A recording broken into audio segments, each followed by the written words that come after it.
Hi, my name is Stephanie Ganavin, and I'll be describing my unit plan um, for the developmental unit that I used for class.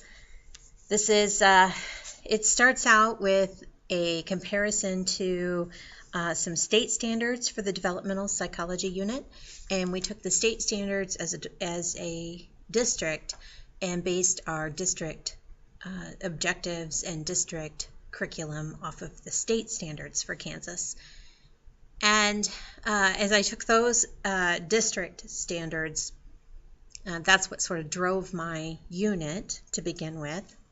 And the strongest section of that is in early childhood and prenatal development. So most of my developmental unit resides in that area, although it does also go into adolescence and adulthood and aging.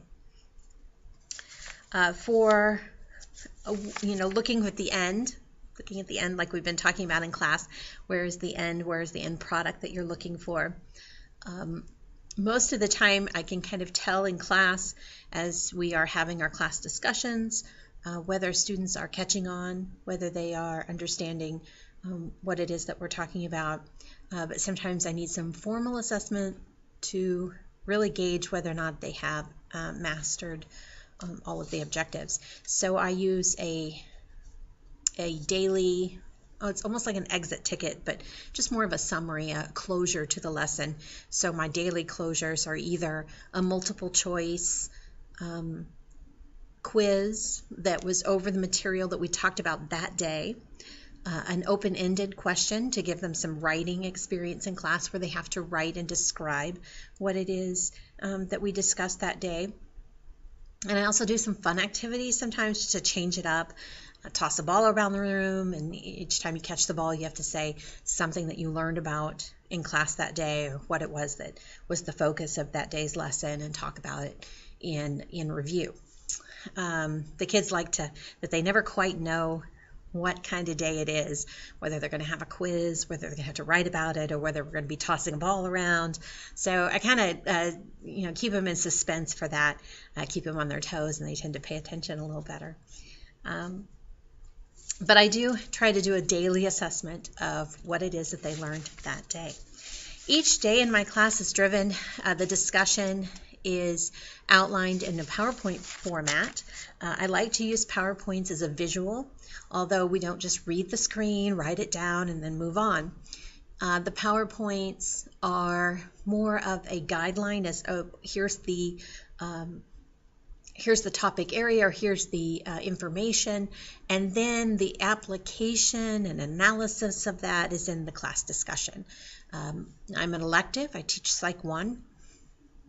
And so it is, as an elective, it is not a lot of homework heavy, it's not a lot of classwork heavy, but a lot of discussion. And the kids like that. They like that this is a class where they can talk and be heard, and they can use anecdotes from their own life to illustrate some of the topics that we discuss. And in psychology, that's every day as we talk about dealing with people and everyday sort of situations. So they do like that this seems to be a topic that they always say, Ms. Ganavin, this is something I'm going to use, or this is something I noticed yesterday. And so I hope that, in the method that I use for delivery of the information makes it more applicable to their lives. They can connect it and make those connections and see those connections. Whether the anecdotal stories come from them or they come from me, either way, that's the focus of how they learn the information. So I have different PowerPoints that I included and embedded within the PowerPoints. I also use video clips that are very short that illustrate some of the points that are being made, especially if it's a little more technical. Like if we're talking about Piaget's conservation tasks, I'm going to show a child being experimented with doing Piaget's conservation tasks. One of the major assignments that I give for this, and it's extra credit because it's kind of hard to require a high school student to do the activities with a child between the ages of 3 and 6, but most of my students do this activity. And they get a child and they do some tasks with them to see about where they lie in Piaget's. Are they a pre-operational child, or have they moved forward early?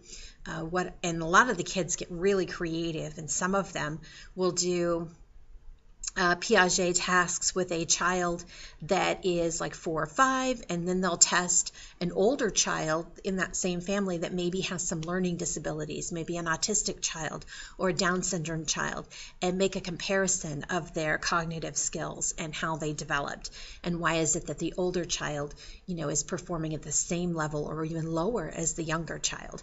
And I just love it when they reach out and they do those experiments, and it's kind of hands-on, and they come back to the classroom and talk about how this assignment has really made them think about how children think and use their cognitive skills. And we evaluate Piaget a little bit and how he did his experiments and the pros and cons of that. In adolescence, I also they have to do some self-evaluation. Where are they on developing their morals and values, and that one's a little hard because sometimes they don't like to self-analyze or look at themselves and say, oh, this is where I am on Erickson's list, or where is my morality? What do I judge it on? And so we get into that with the adolescents a little more. And then adulthood and aging. A lot of them talk about their grandparents.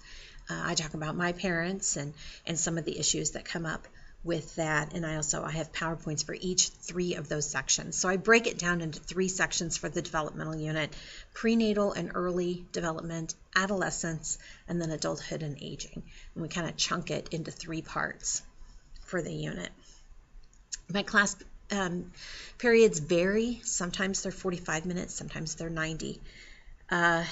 We have usually one block day, which is the 90-minute period, and then 45 minutes for the rest of the week. And it just sort of varies. Sometimes we have 2 block days, but our calendar is kind of wacky sometimes. So on the 90-minute days, I don't lecture the whole 90 minutes. Sometimes I'll have them do an activity that has them put pen to paper and discuss an element that we've talked about, or we get into groups and discuss what we've talked about to kind of break it up halfway, because they can't sit there and listen and do a discussion for 90 minutes. But the 45 minutes are usually pretty much discussion-led class periods. The tests are multiple choice in my class. I usually try to test each objective that's listed in our district curriculum by at least 3 to 4 multiple choice questions. My multiple choice questions go beyond the knowledge level. I emphasize the application questions and evaluation questions, not so much the definition of this is this, even though there are a few in there, but not many. I try to go higher on the Bloom's taxonomy, mainly because the class discussion does. And we're not just focusing on the information on the PowerPoint of here's the definition and then leave it at that. Yes, the board says the definition, the PowerPoint says the definition, but then we take it to a deeper level. Okay, now that we know what that is, how do we apply that to human life? How do we see that in the people around us? Now that we understand that, how does that make dealing with other people easier? Or at least we understand where they're coming from and can explain some elements of that. So I do have videos I was going to attach, but I haven't quite figured out how to do that, of my students who did do, and I think on one of the assignments I attached one of the students who did do videos of working with kids with Piaget. And I love getting their videos. Some of them do posters, and they'll do pictures of them working with kids, and some will do like scrapbooks, or they'll write papers about their experiences working with children doing these activities about Piaget's cognitive level. And so I think that's their favorite part of this unit.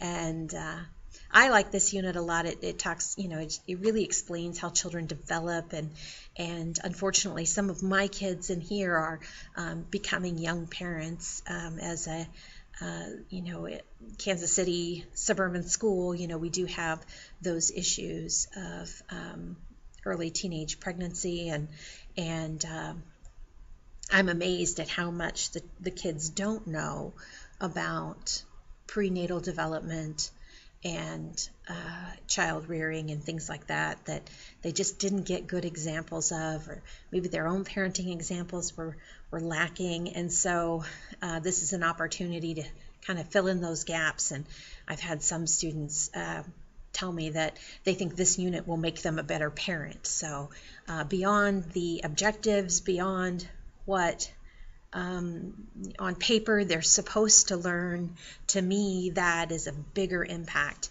that this unit has given to these kids.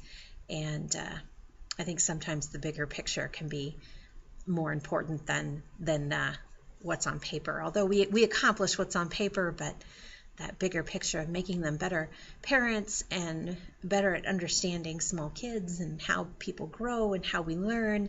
And I think that is really important. Thanks.